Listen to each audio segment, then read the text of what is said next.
रामकृष्ण हरी मंडळी, आज आपण वारकरी संप्रदायातील एका अशा महान संतांचे दिव्य चरित्र जाणून घेणार आहोत, ज्यांनी आपल्या साध्या कष्टमय शेतकरी जीवनातून अखंड विठ्ठल भक्तीचा आदर्श जगासमोर ठेवला आणि त्यांच्या भक्तीने प्रसन्न होऊन पंढरपूरहून स्वतः पांडुरंग त्यांना भेटण्यासाठी त्यांच्या शेतात आले। त्या महान संताचं नाव आहे सावता महाराज। या चरित्रातून आपण संत सावता महाराजांचा जन्म, बालपण, त्यांची अखंड विठ्ठल भक्ती, त्यांचे निर्वाण कसे झाले, तसेच त्यांच्या जीवनातील प्रेरणादायी प्रसंग ऐकणार आहोत। तर चला भक्तिभावाने आणि श्रद्धेने संत सावता माळी महाराजांच्या पवित्र जीवनचरित्राला सुरुवात करूया। आमुची माळी याची जात, शेत लावू बागायत, आम्हा हाती मोठ नाडा, पाणी जाते फुलझाडा, शांती शेवंती फुलली, प्रेम जाई जुई व्याली, सावताने केला मळा, विठ्ठल देखिला डोळा, असे भक्तिभावाने सांगणारे सावता महाराज यांचा जन्म 1172 मध्ये आरणभेंडी या गावात विठ्ठल भक्त परशुबा व नांगेता या दाम्पत्याच्या पोटी झाला। आई वडिलांच्या संस्काराने सावता महाराजांना लहानपणापासूनच विठ्ठल भक्तीची गोडी लागली होती। पांडुरंगाचे भजन पूजन ते अतिशय रंगून करत असत। त्यांच्याकडे सुंदर मोठा मळा होता। सावता महाराजांनी विठ्ठलाला आपले सर्वस्व वाहून टाकले होते। त्यांच्या मळात विठ्ठलाशिवाय त्यांना काही दिसत नव्हते। कांदा मुळा भाजी अवघी विठाबाई माझी, लसूण मिरची कोथिंबिरी अवघा झाला माझा हरी, मोठ नाळा विहीर दोरी अवघी व्यापली पंढरी, सावता मने केला मळा, विठ्ठल पायी गोविला गडा। अशा प्रकारे विठ्ठल भक्तीत रमून ते आपला मळा फुलण्यात रमून जात असे। अशा निष्ठावंत भक्ताची परीक्षा पाहावी म्हणून देव पंढरीहून सावता महाराजांकडे निघाले। देव पंढरपूर सोडून नेमके कोठे जात आहेत म्हणून संत ज्ञानदेव नामदेव ही संत देवाचा पाठलाग करत त्यांच्या मागे निघाले। दोन महात्मे आपला पाठलाग करीत आहेत हे देवाच्या लक्षात आले। वाटेत त्यांना सावता महाराजांचे आरणभेंडी गाव लागले। देव ज्ञानदेव नामदेव यांना म्हणाले, मला तहान लागली आहे, मी पाणी पिऊन येतो, तोपर्यंत तुम्ही येथेच थांबा। असं ज्ञानदेव आणि नामदेवाला म्हणून देव सावता महाराजांच्या मळ्यात शिरले। तेव्हा सावता महाराज विठ्ठलाच्या भजनात गुंग होते। इतक्यात मला वाचवा मला वाचवा असे शब्द त्यांच्या कानावर घुमले। माझ्या मागे दोन चोर लागले आहेत। सावता, तू विठ्ठलाचा भक्त आहेस ना, मला लपायला जागा दे। सावता महाराज तर आश्चर्यचकित झाले। आपल्यासमोर पांडुरंग उभे आहेत। सावता महाराजांनी पांडुरंगाला साष्टांग नमस्कार घातला। सावता महाराज गोंधळून गेले। विश्वाचा नियता विश्वव्यापी परमेश्वर याने मला लपवा म्हणावे। सावता महाराज अगदी दीडमूड होऊन गेले। देव सावता महाराजांना म्हणाले, सावता, एवढ्या मोठ्या सुंदर मळा तुझा आणि त्या मळ्यात मला लपायला जागा नाही। सावता महाराज देवाला म्हणाले, देवा, माझी परीक्षा बघण्याचा बेत केला आहे का? ठीक आहे।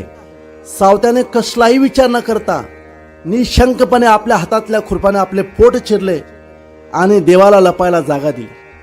आणि खरोखर आश्चर्य बघा, विश्वव्यापी विश्वंभराने सूक्ष्म रूप धारण करून ते सावता महाराजांच्या पोटात निवांत बसले। पण बसताना त्यांनी आपल्या शेल्याचे टोक बाहेरच लोंब करत ठेवले। अशा प्रकारे देव सावता महाराजांच्या पोटात लपले आणि इकडे मळ्याबाहेर उभे असलेले ज्ञानदेव नामदेव देवाची वाट पाहतच उभे होते। बराच वेळ झाला तरी पाणी प्यायला गेलेले देव दिसेनात म्हणून ज्ञानदेव नामदेव यांनी इकडे तिकडे शोधाशोध केली, पण देव कुठेच दिसेना। मग ओल्या मातीत उमटलेल्या देवाची पावले त्यांना दिसली। त्याचा मागोवा घेत ते सावता महाराजांकडे आले। सावता महाराज मात्र एका झाडाखाली देवभान विसरून हरिरूपात तल्लीन झाले होते। ज्ञानदेव नामदेव यांनी विचारले, सावता, देव कुठे आहे? सावता म्हणाला, देव माझ्या पोटात आहे, खरोखर माझ्या पोटात आहे। सावता महाराजांचे असे बोलणे ऐकून ज्ञानदेव व नामदेव या दोघांना वाटलं की आता सावता महाराज वेडे झाले आहेत, ते वेड्यासारखे बोलतायत। ते सावता महाराजांकडे निरखून बघत राहिले आणि त्यांना आश्चर्याचा धक्काच बसला। सावताच्या बिंबीखाली त्यांना देवाच्या शेल्याचे टोक दिसले। देवाच्या शेल्याचे टोक पाहून देव सावता महाराजांच्या पोटातच लपलेला आहे याची खात्री होताच नामदेव महाराजांनी तर सावता महाराजांच्या पुढे साष्टांग नमस्कार घातला आणि नामदेव महाराज सावता महाराजांना धन्यता देतात। धन्य ते आरण रत्नाची ते खान, जन्मला निदान सावता तो, सावता सागर प्रेमाचा आगर, घेतला अवतार माडिया घरी। धन्य त्याची माता, धन्य त्याचा पिता, साठविला दाता त्रिलोक्याचा. नामामने ज्याचा जन्म सफळ झाला, वंश उद्धरिला माडियाचा. असे महान संत सावता महाराजांचे निर्वाण कसे झाले ते आता आपण ऐकूया. संसार तापाला आयुष्यभर तोंड देऊन भक्तिप्रेमाच्या आधारे आपल्या जीवनात शांती शेवंती फुलवणारे सावता महाराज शके 1172 मध्ये आरण या गावात जन्मले आणि 1217 पर्यंत समृद्ध जीवन जगले. वयाच्या केवळ 45व्या वर्षी त्यांना जणू विधिअवस्था प्राप्त झाली होती आणि शरीरस्थ आत्मा पूर्णपणे परमात्मा रूप झाला होता. त्यामुळे आपले हे शरीर म्हणजे आता कलेवर होऊन उरले आहे अशाच भावनेने ते राहत होते. प्रपंचातील सर्व कर्तव्य कर्म करीतच होते.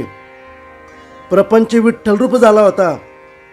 आपण प्रपंचातील ही सारे कर्म आपली म्हणून करीत नसून ते विठ्ठलाचंच काम करीत आहोत या भावनेने ते प्रपंच करीत होते.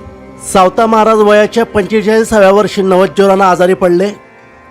त्यांनी ओळखले की आता आपलं शरीर आपल्याला साथ देणार नाही. तेव्हापासून त्यांनी अखंड नामस्मरणाचा उपक्रम चालू ठेवला. अन्न नाही, पाणी नाही, अखंड भगवंताचंच नामस्मरण चालू होतं. सावता महाराज सिद्ध लोकांच्या सहवासात योगविद्याही शिकले होते. आता त्यांनी योग प्रक्रियेनं हा देह देवाला अर्पण करायचं ठरवलं. मग सावता महाराजांचे निर्वाण कसे झाले व केव्हा झाले हे त्यांच्या एका अभंगातून आपण ऐकूया. उठून प्रातःकाळी करून या स्नान, घालून आसन यथाविधी, नवज्योरे देह झालाशे संतप्त, परिमने अर्थ विठोबाची. प्राणायाम करून कुंभक साधिला, वायी निरोधीला मूळतत्वी. शके 1217 शालिवांशक, मन्मथ नाम संवत्सर, ऋतू ग्रीष्म कृष्ण आषाढ चतुर्दशी, आला उदयाशी सहस्त्रकर. सावता पांडुरंगी स्वरूपी मिळाला, देह समर्पिला ज्याचा त्यासी. अशा रीतीनं सावता माडी हे थोर भगवत भक्त शके 1217 मन्मथ नाम संवत्सर, ग्रीष्म ऋतू आषाढ वद्य चतुर्दशी या दिवशी वैकुंठाला गेले. सोलापूर जिल्ह्यातील माढा तालुक्यातील आरणबेंडे या गावात त्यांच्या शेतात त्यांचे समाधी मंदिर आहे. आषाढ वद्य 11 पासून तर 30 पर्यंत सावता माडी यांची पुण्यतिथी अजूनही आरणबेंडे या गावात साजरी केली जाते. विशेष म्हणजे त्यावेळी पंढरपूरकर आणि देहूकर आपल्या दिंड्या घेऊन तेथे जातात. चतुर्दशीस पालखीची मिरवणूक निघते व आमोशापर्यंत दहीहंडी होते. अशा प्रकारे मोठ्या उत्सवाने तिथे आजही सावता महाराजची पुण्यतिथी साजरी केली जाते. धन्य ते सावता महाराज, धन्य त्यांची विठ्ठल भक्ती.